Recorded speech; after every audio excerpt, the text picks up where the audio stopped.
ಮೈಸೂರಿನ ಸಿಹಿ ಪರಂಪರೆ ಇದೀಗ ಮಲೆನಾಡಿನ ಹೆಬ್ಬಾಗಿಲಲ್ಲಿ ಆರಂಭ.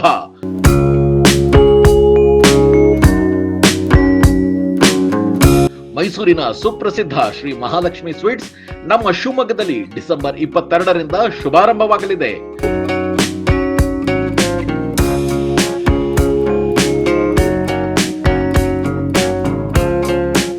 ಬನ್ನಿ, ನಾವೆಲ್ಲರೂ ಸಿಹಿ ಸಂಭ್ರಮದಲ್ಲಿ ಭಾಗಿಯಾಗೋಣ. ಸರ್ವರಿಗೂ ಆದರದ ಸುಸ್ವಾಗತ. ಸ್ಥಳ ನೆಹರು ರಸ್ತೆ, Shivamogga.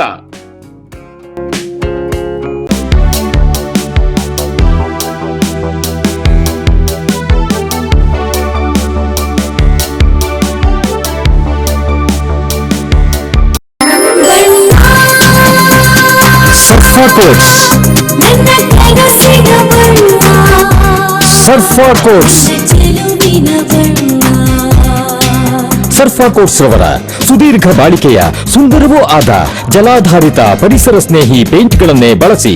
ಸರ್ಫಾ luxury emulsion paint, odourless, low VOC, good for health, good for earth. Sarfa coats. ಬಿಹಾರದ ಮುಖ್ಯಮಂತ್ರಿ ನಿತೀಶ್ ಕುಮಾರ್ ಅವರ ಮೇಲೆ ತಕ್ಷಣ ಕಾನೂನು ಕ್ರಮ ಜರುಗಿಸುವಂತೆ ಆಗ್ರಹಿಸಿ ಶಿವಮೊಗ್ಗ ಜಿಲ್ಲಾ ಕಾಂಗ್ರೆಸ್ ಸಮಿತಿ ಅಲ್ಪಸಂಖ್ಯಾತರ ವಿಭಾಗದ ಅಧ್ಯಕ್ಷ ಸೈಯದ್ ವಾಹಿದ್ ಅಡ್ಡು ಜಿಲ್ಲಾಧಿಕಾರಿಗಳ ಕಚೇರಿ ಆವರಣದಲ್ಲಿ ಪ್ರತಿಭಟನೆ ನಡೆಸಿದರು.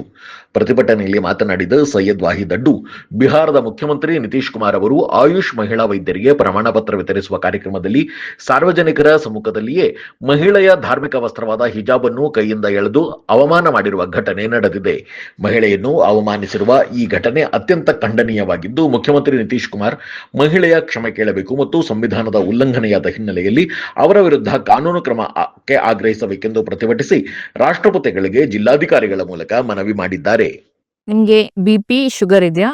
ನಿಮ್ ಬ್ಲಡ್ ಅಲ್ಲಿ ಕೊಲೆಸ್ಟ್ರಾಲ್ ಲೆವೆಲ್ಸ್ ಜಾಸ್ತಿ ಇದೆಯಾ? ಈ ಚೈನ್ ಸ್ಮೋಕರ್ ಇದ್ರ ಅಂಡ್ ನಿಮ್ಗೆ ಏನಾದ್ರು ಕಿಡ್ನಿ ಸಮಸ್ಯೆ ಇದೆಯಾ? ಈ ತರ ಎಲ್ಲ ಇದ್ದು ನಿಮ್ ಕಾಲಲ್ಲಿ ನಡೆಯುವಾಗ ನೋವು ಬರೋದು, ಇಲ್ಲ ಕಾಲಲ್ಲಿ ಆರ್ದೇ ಇರುವಂತದ್ದು ಹುಣ್ಣಿರೋದು ಏನಾದ್ರು ಇದ್ರೆ ನಿಮ್ಗೆ ನಿಮ್ಮ ರಕ್ತನಾಳದಲ್ಲಿ ಬ್ಲಾಕ್ ಇದೆ ಅಂತ ಅರ್ಥ. ನಾನು doctor Nishita, consultant endovascular and intervention radiology, Nanjappa life care. ಈ ತರ ಸಿಂಪ್ಟಮ್ಸ್ ಇರೋರಿಗೋಸ್ಕರ ನಾವು ಒಂದು ಪೆರಿಫೆರಲ್ ಆರ್ಟರಿ ಡಿಸೀಸ್ ಕ್ಯಾಂಪ್ ನ ಕಂಡಕ್ಟ್ ಮಾಡ್ತಾ ಇದ್ವಿ ನಂಜಪ್ಪ ಲೈಫ್ ಕೇರ್ ಅಲ್ಲಿ ಡಿಸೆಂಬರ್ 8 ಇಂದ ಡಿಸೆಂಬರ್ 31 ವರೆಗೂ. ಈ ಕ್ಯಾಂಪ್ ಅಲ್ಲಿ ನಾವು ನಿಮ್ದು ರಕ್ತನಾಳದಿರೋ ಬ್ಲಾಕ್ ನ ಡಯಾಗ್ನೋಸಿಸ್ ಮಾಡ್ತೀವಿ ಅಂಡ್ ಅದಕ್ಕೆ ಎಂಡೋವಾಸ್ಕ್ಯುಲರ್ ಟ್ರೀಟ್ಮೆಂಟ್ ಮಾಡ್ತೀವಿ. ಅಂದ್ರೆ ಪಿನ್ ಹೋಲ್ ಸರ್ಜರಿ, ಒಂದು ಸಣ್ಣ ಸೂಜಿ ಗಾತ್ರದ ರಂಧ್ರದಿಂದ ನಿಮ್ಮ ರಕ್ತನಾಳದಲ್ಲಿರೋ ಬ್ಲಾಕ್ಸ್ ನ ಓಪನ್ ಮಾಡ್ತೀವಿ.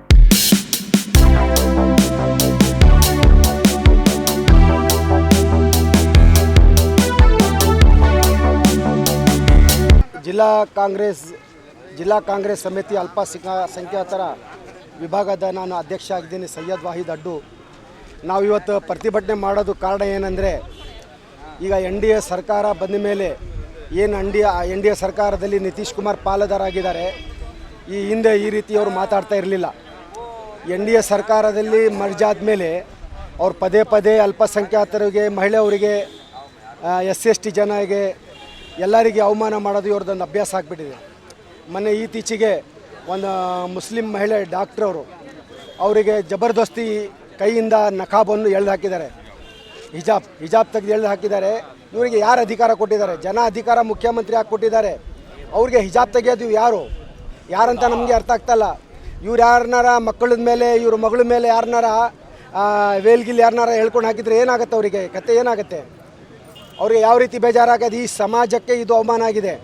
ಬರೀ ಮುಸ್ಲಿಂ ಸಮಾಜಕ್ಕಲ್ಲ, ಇದು ಇಡೀ ಮಹಿಳಾ ಸಮಾಜಕ್ಕೆ ಅವಮಾನ ಆಗಿದೆ, ಇಡೀ ದೇಶಕ್ಕೆ ಅವಮಾನ ಆಗಿದೆ. ನಮ್ಮ ಪ್ರಧಾನಮಂತ್ರಿ ಅವರು ವಿದೇಶಕ್ಕೆ ಹೋಗ್ತಾರೆ, ಮುಸ್ಲಿಂ ರಾಷ್ಟ್ರಗಳಲ್ಲಿ ನಾವು ಚೆನ್ನಾಗಿದ್ದೀವಿ, ಇಲ್ಲ ಭಾಳ ಆರೋಗ್ಯವಾಗಿದ್ದೀವಿ, ಭಾಳ ಚೆನ್ನಾಗಿದ್ವಿ ಅಂತಾಳೆ. ಇಲ್ಲಿ ನೋಡಿದ್ರೆ ಅಲ್ಪಸಂಖ್ಯಾತರ ಮೇಲೆ ದಬ್ಬಾಳಿಕೆ ನಡೀತಾ ಇದೆ. ದೇಶದಲ್ಲಿ ಅಲ್ಪಸಂಖ್ಯಾತರ ಮೇಲೆ ದಬ್ಬಾಳಿಕೆ ನಡೀತಾ ಇದೆ, ಯಾರೂ ನೋಡ್ತಾ ಇಲ್ಲ. ಅದೊಂದು ಬಿಟ್ಬಿಟ್ಟು ಇವರು ವಿದೇಶ ತಿರುಗಾಡ್ಕೊಂಡು ನಾವು ಚೆನ್ನಾಗಿದ್ದೀವಿ, ನೋಡ್ತಾ ಇದ್ದೀವಿ, ಮಾಡ್ತಾ ಇದ್ದೀವಿ ಅಂತ ಹೇಳೋದೇ ಮಾತಾಗಿದೆ.